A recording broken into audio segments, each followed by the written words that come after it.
J'ai donc vu The Furious.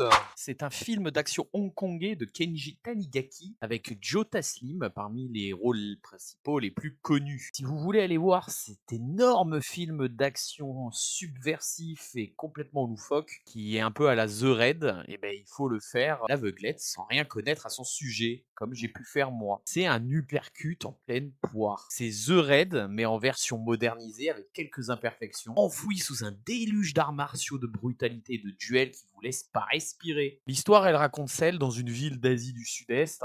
Navin cherche sa femme, disparue après avoir enquêté sur un réseau de trafic d'enfants. Il y a également un homme muet qui élève sa fille avec l'aide de sa grand-mère, qui s'engage dans une course-poursuite pour la sauver de kidnappeurs. C'est un peu cliché, c'est même totalement exagéré, mais faut y aller sans se mouiller la nuque. C'est le seul moyen pour adorer ce qu'on voit. Ça piétine la suspension d'incrédulité, le héros il se relève après s'être fait percuter par une voiture, les personnages prennent des mandales de l'espace, des coups de marteau dans le thorax, mais ils se relèvent instantanément guéris. C'est vraiment un Mortal Kombat XXL en plein décor urbain, avec de l'hémoglobine à flot, de la cruauté. Le film s'en fout, il touche aux enfants, il va complètement dans le subversif. Les personnages sont archétypaux, mais c'est pardonnable parce qu'on sait que c'est voulu, fait exprès, c'est dans un esprit très cartoon, c'est une bombe qui explose face à son spectateur. Il m'a fait penser un petit peu dans son rythme incessant, c'est un Mad Max Fury Road, mais rempli de chorégraphie de combats survoltés. C'est loin du calme et de la justesse d'un John Wick, mais c'est complètement sous acide. Forcément, dans toute cette litanie de violence, il y a quelques faiblesses. Le visuel est parfois saccadé, les effets spéciaux très moches,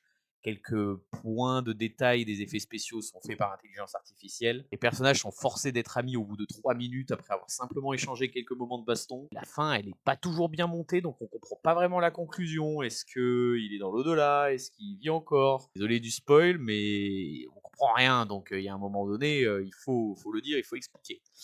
Mais dans toutes ses imperfections, The Furious, il est tellement sincère avec son public qu'au moment où arrive le générique de fin, on applaudit, on en redemande. C'est vraiment une réussite qui est totale.